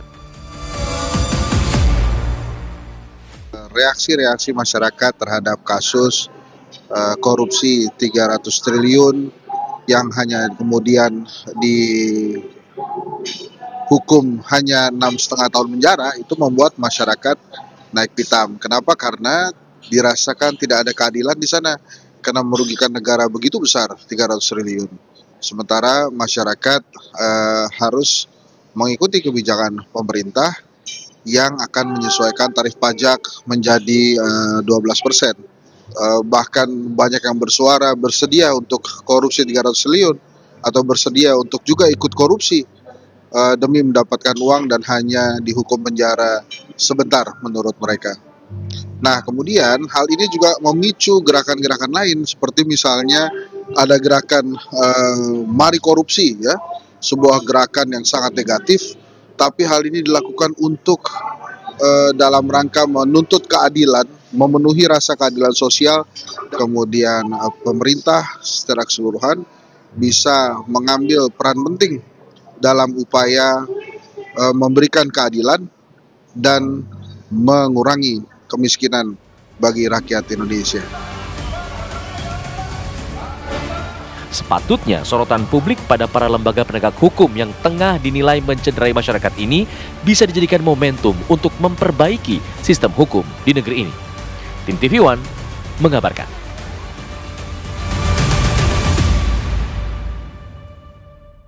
Ya, ini tak pernah terbayangkan oleh kita ya, di luar logika kita kemudian vonis dari majelis hakim terhadap koruptor Harvey Boyce kemudian membuat justru di lini masa ajakan untuk korupsi dengan jumlah yang bahkan tidak sedikit, Mas Heri. Ya. Ya, saya rasa ini adalah bentuk tanggung jawab moral ya, bahwa kita bicara hukum tidak hanya legal justice Mbak Maria, ada social justice, ada moral justice di situ. Maka dalam konteks ini kewajiban hukum bagi kita semua, anggota masyarakat untuk terlibat aktif, memberikan katakanlah gently reminder kepada mereka yang menggunakan kewenangannya untuk mengatur dan menciptakan keadilan bagi seluruh rakyat Indonesia tadi. Karena kalau kita memilih diam, ya saya mempelajari begini, bahwa kejahatan itu bukan karena banyak orang jahatnya. Ternyata banyak orang baik tapi dia memilih untuk diam. Nah, ini yang harus disuarakan terus oleh para pendengung tadi ya, lewat lini masa di setiap media sosial yang mereka miliki, agar mereka merasa diawasi juga. Jangan sampai mereka seakan-akan yang si paling tahu hukum dan yang paling tahu bahwa keadilan itu versi mereka lah yang paling benar. Karena bisa dikoreksi. Karena sekali lagi bicara tentang kejahatan korupsi ini kan semua menjadi korban, kecuali si pelaku itu sendiri ataupun keluarga yang menikmati hasil dari kejahatan korupsi. Maka tadi kita harus sepakat bahwa pidana pengganti dalam hal ini, denda tadi harus kemudian bisa dimaksimalkan semaksimal mungkin, sehingga minimal hasil dari kejahatan yang dimiliki itu kemudian sesuai dengan ketentuan pasal 18 Undang-Undang 31 tahun 1999 tentang tindak pidana korupsi, itu bisa dikembalikan ke negara. Dan kita juga pesan ke Abangda kita, anggota DPR ini, agar beliau ini kan punya kewenangan untuk katakanlah tadi memanggil ataupun melihat, meminta informasi bagaimana sikap dari Mahkamah Agung sih sebenarnya melihat faktanya udah banyak nih yang bersuara seperti ini. Kan nggak mungkin ada satu-satu orang datang ke DPR untuk menyuarakan hatinya. Saya rasa dengan melihat fenomena yang tadi Mbak Maria berkali-kali sampaikan, mengingatkan kepada kita semua, dan juga TV One tadi dengan baiknya mencatat beberapa yang pernyataan yang menurut saya menarik untuk kita sikapi tadi, itu menurut saya perlu untuk diperhatikan ya. Kita tidak melihat perkara yang sebelumnya datang ke Abangda ini kecil-kecil, pasti semuanya perlu keadilan, apalagi di kasus ini, karena yang terdampak itulah masyarakat sekitar. Sepakat. Saya rasa dalam konteks ini baru kita akan bicara tentang kepentingan hukum dari masyarakat untuk tetap menyuarakan keadilan bagi penegakan hukum di negara ini. Dampaknya luar biasa loh, luas bahkan di media sosial dengan bahkan mereka rela begitu ya di penjara 6 tahun demi mendapatkan uang dengan jumlah yang cukup besar. Pak Hasbi, peran DPR akan seperti apa? Ya, memang DPR kemarin kita kemarin ya hari itu kita evaluasi tahunan yang kita sudah jalankan selama ini tahun 2024. Jujur saja Mbak Maria, Mahkamah Agung ini memang yang paling rendah responsifnya. Jujur saja, polisi responsifnya paling tinggi. Kalau kita melihat presentase ya, memang Mahkamah Agung paling rendah. Inilah kita mintalah hakim ini pakai hati nurani lah. Dewan ini sudah sangat akomodir kok dengan hakim. Wakil rakyat ini sudah salah satu contoh. Pada waktu itu para hakim datang ke DPR minta kenaikan gaji, kita naikkan gajinya, ya kan? Kita akomodir. Tolonglah berikan rasa keadilan kepada masyarakat. Jangan sampai masyarakat ini tidak percaya dengan hukum. Ya. Ini kiamat. Itu memang tugas hakim ya kan? Iya, ini tugas hakim. Berikanlah yang seadil-adilnya. Coba bayangkan. Anda melihat ini tidak adil ya? Karena saya hari ini tidak bisa menghukumi ini adil atau tidak adil. Karena kan jaksa banding, kita lihat nanti keputusan akhir. Yang kita lihat keputusan akhirnya. Bayangkan Mbak, salah satu kasus tidak sampai 300 miliar, itu dia hampir di penjara 20 tahun lebih. Memang ada beberapa kasus, satu orang ini melakukan 3 kasus, sampai 20 tahun lebih. Ini yang 300 triliun, ini kan alasan aja kalau dibilang saya menikmatinya 210, sisanya dia. Nah ini yang mesti jangan sampailah masyarakat ini tercederai rasa keadilan. Ya, kita melihat lah beberapa kasus sebelumnya seperti kasus Mas Antam, kemudian juga kasus Jiwasraya dan lainnya dengan hukuman maksimal seumur hidup bahkan ya untuk kasus Jiwasraya dan juga kasus Sabri. Tapi saya mau ke Pak Sutikno begini Pak Sutikno, bagaimana kemudian peran dari jaksa untuk bisa memaksimalkan keputusan akhir nanti dari proses banding ini, meskipun kita tetap menghargai saat ini bagaimana keputusan majelis hakim dengan vonis 6,5 tahun ya yang sudah final and binding itu tadi, Pak Sutikno. Ya, terima kasih. Jadi untuk memaksimalkan bagaimana putusan akhir nantinya, upaya hukum yang kami lakukan tidak hanya sekedar menyampaikan upaya hukum saja, seperti di tingkat banding ini sebenarnya secara aturan mainnya tidak ada kewajiban untuk membuat memori, tetapi dalam perkara tindak pidana korupsi ini setiap kita mengajukan upaya hukum banding, kita pasti juga menyerahkan memori banding. Di samping itu kalau pihak pelaku dan kuasa hukumnya juga membuat memori, kami pasti akan membuat kontranya. Itu pasti kami inikan. Dan hal-hal yang memang senyatanya sudah terungkap di dalam persidangan dan ternyata kok di dalam pertimbangan hakim ini tidak masuk, itu pasti akan kita uraikan, akan kita sampaikan di dalam memori yang kita buat itu. Nah, kalau nanti banding selesai, terus putusan banding keluar, kemudian kami merasa tidak puas lagi, kami pasti akan menyampaikan kasasi. Nah, di kasasi ini juga akan kita uraikan segala sesuatu yang bisa kita masukkan supaya di sana dapat tergambar, dapat diketahui proses persidangannya kayak apa dan sebagainya. Ini karena memang ada perbedaan antara kasasi dengan banding dan pengadilan tingkat pertama. Sehingga pada saat kita seandainya kasasi nantinya setelah perkara banding putus, tentunya kita juga akan uraikan hal-hal yang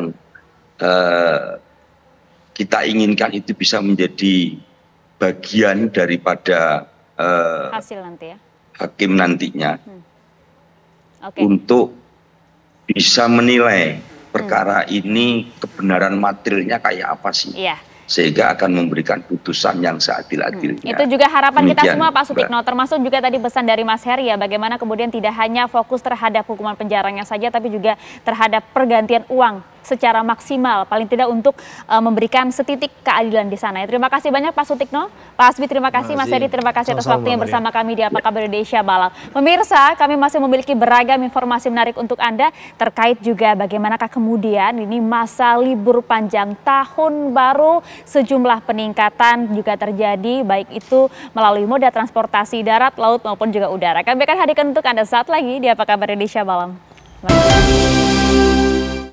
Terima kasih Anda masih bersama kami di Apa Kabar Indonesia Malam. Pemirsa, di masa libur panjang tahun baru, peningkatan jumlah penumpang terjadi di stasiun kereta dan juga pelabuhan. Diperkirakan peningkatan akhir tahun ini akan terus berlangsung hingga tanggal 1 Januari 2025. Ribuan penumpang kereta api pada libur Natal dan Tahun Baru terus memadati stasiun Gubeng, Surabaya, Jawa Timur. Moda transportasi kereta api menjadi favorit untuk bepergian saat berlibur karena nyaman dan terjadwal. Manajer Humas PT KAI Daob 8 Surabaya, Jawa Timur mengatakan jumlah penumpang paling banyak terjadi pada hari Selasa 24 Desember lalu, yaitu sebanyak 26.139 penumpang. PT KAI masih terus mengantisipasi penambahan jumlah penumpang kereta api yang datang dan berangkat.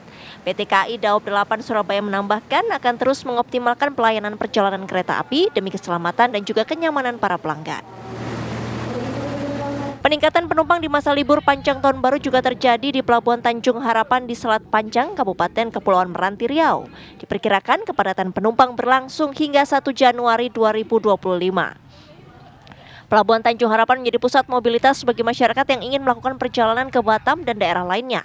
Petugas mengimbau kepada seluruh masyarakat yang berencana menggunakan jasa kapal di Pelabuhan Tanjung Harapan untuk memesan dan memastikan tiket perjalanan sejak jauh hari. Hal ini penting untuk menjamin ketersediaan kapal dan mengurangi resiko kehabisan tiket di tengah ramainya penumpang. Yang turun dari kapal Batam Jet. Sementara itu, ribuan wisatawan memadati Pelabuhan Sanur Bali untuk dapat berlibur ke tempat wisata di Pulau Nusa Penida dan Nusa Lembongan. Wisatawan baik domestik dan juga mancanegara bercampur baur mengantre agar dapat memasuki pelabuhan. Saat libur Natal dan Tahun Baru, jumlah penumpang di Pelabuhan Sanur meningkat hingga 6.000 orang per hari. Sementara itu, Kantor Kesyah Bandaran Pelabuhan dan Otoritas Pelabuhan KSOP Kelas 2 Benoa menyiagakan 58 kapal di Pelabuhan Sanur agar dapat melayani seluruh penumpang. Tim TV One mengabarkan.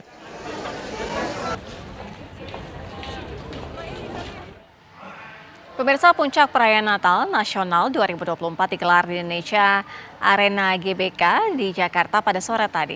Ibadah Natal di perayaan Natal Nasional 2024 berlangsung khidmat. Acara diawali dengan ibadah Natal pada pukul 5 waktu Indonesia Barat dan terlihat juga jemaat memenuhi Indonesia Arena. Jemaat yang menghadiri perayaan Natal Nasional dibatasi 11.000 peserta ataupun undangan dari kapasitas 15.000 orang. Indonesia dan Wakil Presiden Republik Indonesia tiba di tempat acara. Bagaimana puncak perayaan Natal Nasional hari ini? Kami akan ajak Anda bergabung bersama dengan Felicia Melinda yang akan mengabarkan secara langsung. Felicia, silakan. Ya, Sira dan juga pemirsa TV One, untuk situasi dan juga kondisi terkini di Indonesia Arena Gelora Bung Karno, Jakarta Pusat memang masih dalam rangkaian acara Natal Nasional 2024 yang diselenggarakan di Indonesia Arena GBK Jakarta Pusat. Dan sampai saat ini masih berlangsung acaranya karena memang tadi dimulai pada pukul 17.00 waktu Indonesia Barat hingga pukul nanti pukul 21.00 waktu Indonesia Barat atau pukul 9 malam. Dan memang tadi kami juga melihat sudah hadir Presiden Republik Indonesia yakni Prabowo Subianto dan juga beserta Wapres Republik Indonesia yakni Gibran Rakabuming Raka. Kemudian juga ada sejumlah menteri yang hadir seperti Menteri Luar Negeri Sugiono, kemudian Menteri Koperasi Budi Ari, Menteri Koordinator Bidang Pemberdayaan Masyarakat Republik Indonesia Muhaimin Iskandar, Menko Bidang Infrastruktur dan Pembangunan Wilayah Agus Harimurti Yudhoyono, kemudian juga ada Menteri Agama Nazarudin Umar, ada Menteri ISDM juga Bahlil Lahadalia, kemudian ada Menko Bidang Pangan Zulkifli Hasan dan juga menteri-menteri lainnya yang hadir dalam acara Natal Nasional ini. Dan uniknya pemirsa, ini dari Presiden Prabowo Subianto hingga para menterinya ini menggunakan outfit yang sama pemirsa. Dan kami juga tadi melihat bahwa acara ini digelar secara 2 sesi, yakni sesi pertama ini yakni puncak ibadah dan juga sesi kedua ini yakni puncak perayaan, yang mana pada puncak ibadah ini dilakukan pada pukul 17.00 waktu Indonesia Barat hingga pukul 18.30 waktu Indonesia Barat pada saat sebelum kedatangan Presiden Prabowo Subianto. Namun pada saat Presiden Prabowo Subianto hadir, ini memang sudah masuk kepada sesi puncak perayaan, yang mana ini ada berbagai pertunjukan seperti paduan suara hingga orkestra. Dan nantinya juga akan ada artis-artis dan juga penyanyi dari Indonesia, yakni seperti Ruth Sahanaya, kemudian juga ada Citra Scholastika dan juga penyanyi-penyanyi papan atas Indonesia lainnya. Dan pemirsa, memang untuk acara perayaan Natal Nasional 2024 ini dipimpin oleh Konferensi Wali Gereja Indonesia, yakni Monsignor Antonius Subianto, dan juga Ketua Persekutuan Gereja-Gereja Indonesia, yakni Pendeta Jeki Manuputi. Dan diperkirakan memang pemirsa untuk kapasitas di Indonesia Arena sendiri ini ada 15.000 kapasitas, namun karena memang disediakan panggung, ini akhirnya dibatasi menjadi 11.000 umat saja yang bisa masuk ke dalam. Demikian Sira, saya kembalikan lagi kepada Anda di studio. Baik, terima kasih Felicia Melinda informasinya langsung mengenai perayaan Natal Nasional 2024. Pemirsa, Anda ingin menikmati kota kartun pertama di Indonesia? Nanti akan kami hadirkan langsung dari Sleman, Yogyakarta. Usai jeda tetaplah bersama kami di Apa Kabar Indonesia Malam. Pemirsa, menjelang perayaan Malam Tahun Baru 2025 di Bundaran Hotel Indonesia Jakarta, persiapan ini terus dilakukan. Bundaran Hotel Indonesia menjadi pusat dari perayaan panggung hiburan untuk menyambut momen pergantian tahun. Terlihat mulai terpasangnya beberapa panggung dan juga videotron mengelilingi area air mancur Bundaran Hotel Indonesia. Lampu-lampu dan speaker pun sudah terpasang, ada 23 panggung hiburan yang disiapkan. Dan acara perayaan Malam Tahun Baru 2025 ini akan dimulai pada pukul 18.30 hingga 00.30 waktu Indonesia Barat. Dirlantas Polda Metro Jaya akan memberlakukan Car Free Night di sejumlah ruas jalan pada Malam Tahun Baru, termasuk sepanjang Jalan Sudirman Tamrin.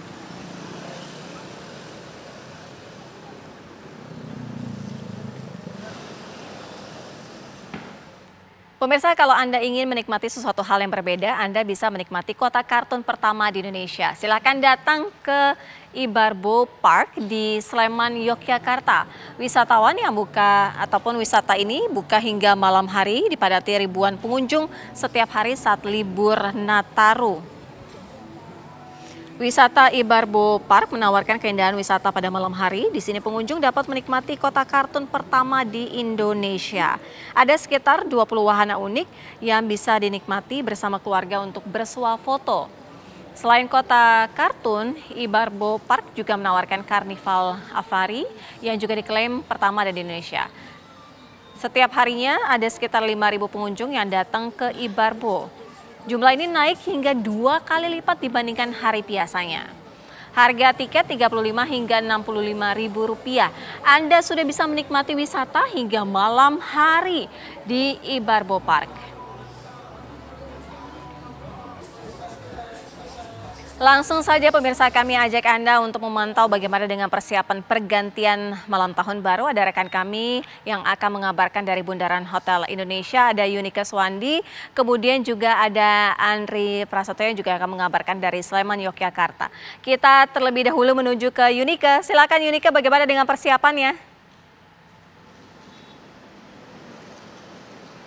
Ya, selamat malam Sira dan juga pemirsa TV One. Memang tidak terasa 3 hari lagi kita akan merayakan pergantian tahun 2024-2025. Dan dengan itu juga pastinya seluruh rakyat Indonesia akan merayakan ataupun menselebrasikan pergantian tahun tersebut, termasuk di tempat saya mengabarkan saat ini, yaitu di Bundaran HI yang menjadi pusat panggung dari sekian banyaknya panggung-panggung yang sudah disediakan di wilayah DKI Jakarta. Dan juga pemirsa bisa terlihat juga di belakang saya ataupun tepatnya di Bundaran HI itu sudah terpasang videotron yang nantinya akan memunculkan video dari panggung utama yang berada di depan Plaza Indonesia. Dan juga pemirsa, walaupun seperti itu memang untuk panggung ataupun videotron dan juga rangkaian-rangkaian besi lainnya juga memang sebetulnya belum rampung seperti itu ya untuk diselesaikan untuk nanti dirayakan pada malam pergantian tahun.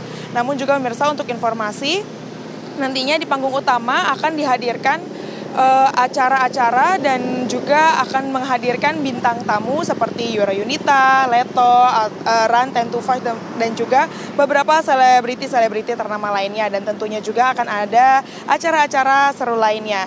Dan juga pemirsa, nanti perayaan yang bertajuk Semarak Jakarta Mendunia selain akan mengundang bintang tamu dan juga selebritis ternama, juga akan ada video mapping dan juga drone show. Dan juga pemirsa, untuk informasi tambahan juga nantinya akan diadakan Car Free Night pada tanggal 31 hingga tanggal 1 Januari 2025 mendatang, dan ini juga menjadi himbauan bagi pemirsa TV One yang akan hadir mungkin atau akan melewati daerah sekitar Tamrin, Sudirman, dan juga Medan Merdeka Barat untuk disarankan untuk menggunakan transportasi umum. Namun jika pemirsa ingin menggunakan kendaraan pribadi, para petugas juga sudah mempersiapkan kantung-kantung parkir di mal-mal setempat seperti di Grand Indonesia, Plaza Indonesia, ataupun di RT dan juga di tempat-tempat lainnya.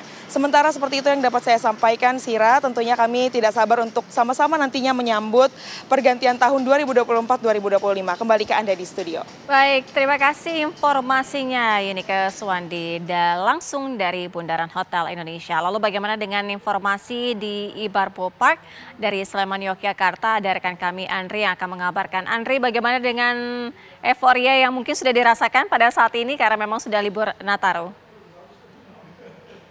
Ya, Sira, Safira juga pemirsa dapat kami kabarkan memang di kawasan Yogyakarta ini suasana menjelang tahun baru ataupun pergantian tahun ini sudah semakin terasa, dan salah satunya di tempat saya mengabarkan pada malam hari ini di Ibarbo Park yang berada di kawasan Jalan Magelang, Sleman, Yogyakarta. Di Ibarbo Park ini ribuan pengunjung setiap hari memadati wahana wisata yang baru dibuka sekitar 1 tahun terakhir ini. Karena di lokasi tempat saya mengabarkan ini disebut juga dengan kota kartun yang diklaim baru pertama kali ada di Indonesia. Disebut kota kartun karena memang bangunan yang ada di wahana ini menyerupai yang ada dalam film kartun, begitu bentuknya yang unik, kemudian warna-warni, ada juga dihiasi dengan lampu-lampu yang menyala pada malam hari, sehingga lokasi ini menjadi salah satu destinasi favorit untuk menghabiskan libur akhir tahun, terutama wisata pada malam hari. Dan memang dalam satu hari, tadi kami sempat berbincang dengan pengelola bahwa ada sekitar 5.000 orang yang datang berkunjung ke tempat ini. Ini meningkat hingga 2 kali lipat dibanding hari biasa yang hanya sekitar 1.000 hingga 2.000 pengunjung per hari. Di sini memang warga, terutama kalangan keluarga ini bersama anak-anak bisa menikmati wahana yang cukup unik begitu. Di samping itu juga bisa naik kendaraan yang berhias dengan lampu, kemudian semacam dinosaurus begitu, dan juga ada aviari ataupun binatang burung begitu yang bisa dinikmati oleh wisatawan yang berkunjung di tempat ini. Dan memang pada khusus untuk akhir tahun atau libur akhir tahun ini Ibarbo Park pada 10 malam hari. Demikian informasi terbaru dari Yogyakarta. Untuk sementara kita kembali ke Jakarta. Ya, Andri, kalau misalnya pada saat ini jumlah wisatawan yang datang itu sudah sangat naik signifikan atau bagaimana? Semakin mendekati malam pergantian tahun ini, jumlah wisatawan yang datang memang semakin bertambah karena khusus di daerah istimewa Yogyakarta sendiri, Pemda DIY memperkirakan ada sekitar 9,2 juta wisatawan yang akan datang dan menghabiskan libur akhir tahun di Yogyakarta.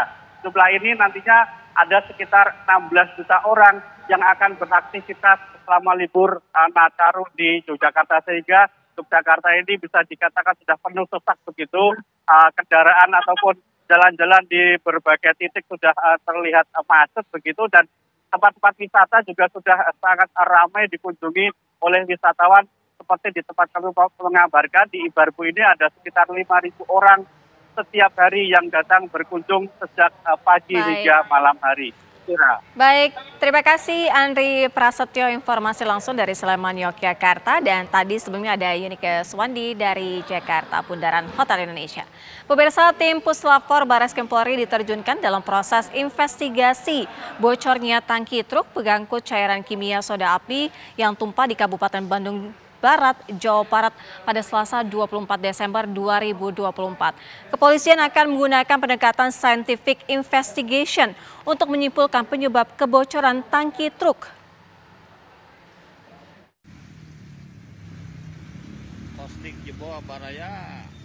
Polres Cimahi masih menyelidiki penyebab kebocoran tangki truk pengangkut cairan kimia soda api di Jalan Raya Padalarang, Purwakarta, Kabupaten Bandung Barat, Jawa Barat. Selain mendatangkan tim gegana, unit kimia biologi dan radioaktif, Satbrimob Polda Jawa Barat, Polres Cimahi juga melibatkan tim Puslap 4 Barreskrim Polri untuk menyelidiki insiden tersebut. Kapolres Cimahi AKBP Tri Suhartanto menjelaskan pihaknya akan menggunakan pendekatan scientific investigation untuk menyimpulkan penyebab kebocoran tangki truk pengangkut cairan kimia. Tim Puslap 4 telah mengambil beberapa sampel zat kimia dari lokasi kejadian, sisa bahan kimia di truk tangki, dan kendaraan lain yang terdampak. Bahwa perkembangan proses penyelidikan terkait truk tangki yang berisi zat kimia yang mengalami kebocoran di daerah Cikalong Wetan, itu kami sudah mengundang rekan-rekan dari lapor Barreskrim Polri. Karena kami sebelum melaksanakan gelar perkara untuk menaikkan proses penyelidikan kepada penyidikan dan menentukan tersangkanya, kita akan menyimpulkan secara scientific investigation. Sebelumnya cairan kimia berbahaya dilaporkan tumpah di Jalan Raya Padalarang, Purwakarta, Kabupaten Bandung Barat pada Selasa 24 Desember 2024. Cairan kimia dengan jenis kaustik liquid NaOH atau lebih dikenal dengan soda api tumpah dari truk tangki dan berceceran di jalan hingga mengenai ratusan kendaraan yang melintas. Tidak hanya membuat kerusakan pada bodi kendaraan dan mesin mogok, cairan soda api juga ikut membuat pengendara mengalami gatal-gatal, mata perih hingga luka karena terkena cipratan cairan kimia. Dari Kabupaten Bandung Barat, Jawa Barat, Endra Kusuma, TV One mengabarkan. Kami hadirkan pemirsa informasi selanjutnya. Diduga tidak mendengar datangnya kereta api, seorang wanita Parubaya tanpa identitas tersambar kereta api yang saat itu sedang melintas dari arah Jakarta menuju ke arah Jawa di perlintasan kereta api di wilayah Bekasi Timur, Kota Bekasi. Korban sempat terseret sejauh 10 meter dari lokasi kejadian. Warga yang tidak jauh dari lokasi menyaksikan proses evakuasi yang dilakukan oleh petugas kepolisian. Polisi mengalami kesulitan untuk melakukan evakuasi korban. Hal itu dikarenakan tubuh korban sudah tidak utuh lagi. Petugas penjaga pintu perlintasan mengatakan korban sudah diperingatkan oleh masyarakat dan juga petugas akan datangnya kereta api. Namun korban tidak mendengar dan akhirnya tersambar kereta api Gumarang. Korban selanjutnya dibawa ke Rumah Sakit Umum Daerah Kota Bekasi. Pihak kepolisian meminta kepada masyarakat yang kehilangan sanak saudaranya untuk segera mendatangi Rumah Sakit Umum Daerah Kota Bekasi. Kasus kecelakaan ini ditangani oleh Polsek Rawalumpu.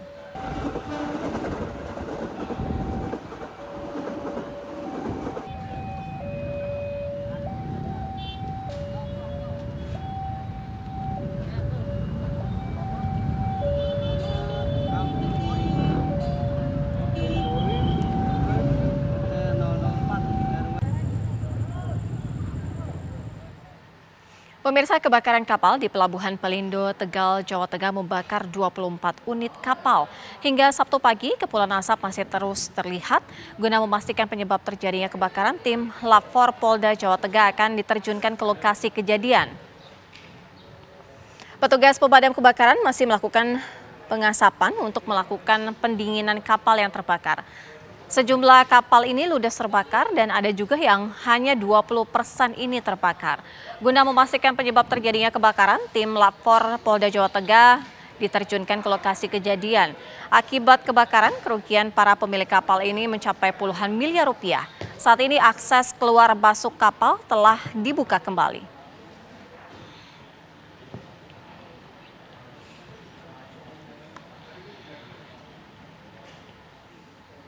Pemirsa, demikian sudah jumpa kita di Apa Kabar Indonesia Malam. Mewakili kru yang bertugas, saya Sira Safira. Dan saya Maria Asegaf. Kita berdua pamit pemirsa. Terima kasih atas kebersamaan Anda di Apa Kabar Indonesia Malam hari ini. Sampai jumpa. Sampai jumpa.